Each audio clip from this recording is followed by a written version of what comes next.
आदित ग्रंथ है, इसके बारे में सुनो। तो महाभारत को फारसी में कौन अनुवाद किया था? नकीब खां और बदायूनी, अबुल फजल और फेजी। तो महाभारत को फारसी में कौन कौन अनुवाद किया था? तो नकीब खां भी किया था, बदायूनी भी किया था और अबुल फजल भी किया था, फेजी भी किया था। तो महाभारत को फारसी में कौन कौन अनुवाद किया था? नकीब खां, बदायूनी, अबुल फजल और फेजी। नकीब खां, बदायूनी, अबुल फजल और फेजी, ये चारों जो है क्या किया था?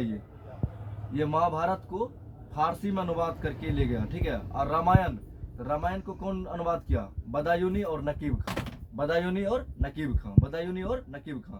रामायण को बदायूनी और नकीब खां, महाभारत को नकीब खां, बदायूनी, अबुल फजल और फेजी।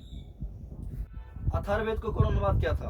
तो बदायूनी, हाजी इब्राहिम सरहिंदी। तो अथर्ववेद को कौन किया था अनुवाद फारसी में? तो बदायूनी भी किया और हाजी इब्राहिम सरहिंद भी किया है। हाजी इब्राहिम सरहिंद भी किया है। और 50 उपनिषद को कौन किया था? दारा शिकोह। तो 50 उपनिषद को फारसी में कौन अनुवाद किया था? दारा शिकोह। 50 उपनिषद को फारसी में अनुवाद कौन किया था? दारा शिकोह। और राजतरंगिणी को कौन किया था फारसी में अनुवाद? मौलाना शेरी। राजतरंगिणी को मौलाना शेरी, राजतरंगिणी को मौलाना शेरी। तो राजतरंगिणी को फारसी में अनुवाद किया था मौलाना शेरी। और तुजुक ए बाबरी को कौन किया था फारसी में अनुवाद? तो अब्दुल रहीम खान खाना। तो तुजुक ए बाबरी को कौन किया था अनुवाद मतलब फारसी में अनुवाद? अब्दुल रहीम खान खाना, अब्दुल रहीम खान खाना। और कलिन दमन का कौन किया था? अबुल फजल। तो कालिय दमन को फारसी में अनुवाद कौन किया था? अबुल फजल। कालिय दमन को कौन किया था? अबुल फजल। और नल दमयंती को फेजी ने किया था। नल दमयंती को फेजी ने किया था। तो नल दमयंती को फारसी में अनुवाद कौन किया था? फेजी। और हरिवंश को फारसी में कौन अनुवाद किया था? मौलाना शेरी। कौन किया था? मौलाना शेरी। मौलाना शेरी दो को किया है अनुवाद फारसी में, एगो हरिवंश को, एगो राजतरंगिणी को। हरिवंश और राजतरंगिणी को फारसी में अनुवाद करने वाला कौन है? मौलाना शेरी। लीलावती को कौन किया था मतलब फारसी में अनुवाद? फेजी ने किया था। कौन किया था? फेजी ने। लीलावती को फेजी।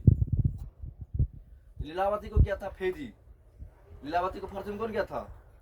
फेजी ने किया था। और महाभारत को भी फारसी में अनुवाद किया था फेजी, ठीक है।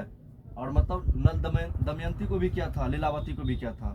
लीलावती को भी फारसी में किया फेजी, नल दमयंती को भी फारसी में अनुवाद किया और महाभारत को भी किया। अब देखो भागवत गीता को कौन किया मतलब जो ना फारसी में अनुवाद? तो दारा शिकोह। भागवत गीता कौन किया? दारा शिकोह।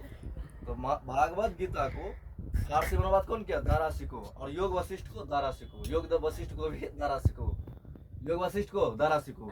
देखो दारा शिकोह 3 गो फारसी में अनुवाद किया। कौन कौन?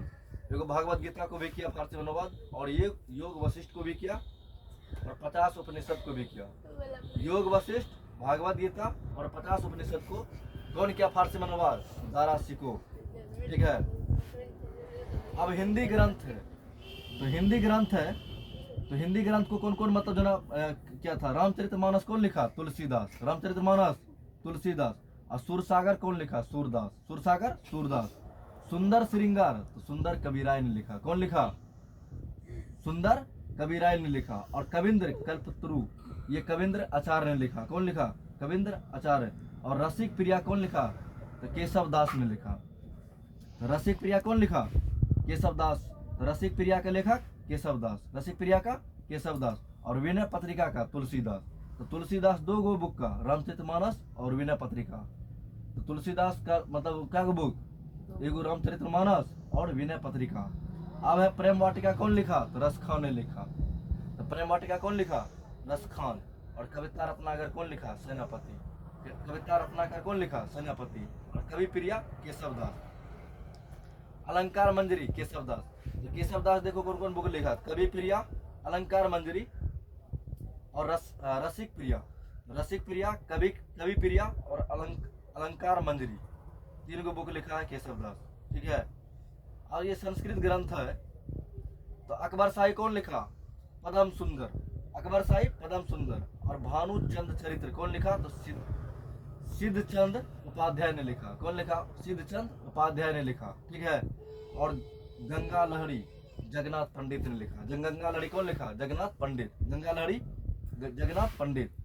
और भानुचंद चरित्र कौन लिखा? सिद्धचंद उपाध्याय। और अकबर शाही पदम सुंदर, अकबर शाही पदम शाही, अकबर शाही पदम शाही। श्रृंगार दर्पण कौन लिखा? पदम सुंदर। तो पदम सुंदर दो गो बुक लिखा, अकबर शाही लिखा और श्रृंगार दर्पण लिखा। जगन्नाथ पंडित रस गंगाधर लिखा। देखो जगन्नाथ पंडित दो गो बुक लिखा, रस गंगाधर और गंगा लहरी। जगन्नाथ पंडित दो गो बुक लिखा, कौन कौन है? रस गंगाधर और गंगा लहरी। ये दोनों संस्कृत ग्रंथ है। कौन लिखा? तो जगन्नाथ पंडित ने लिखा। अब ये है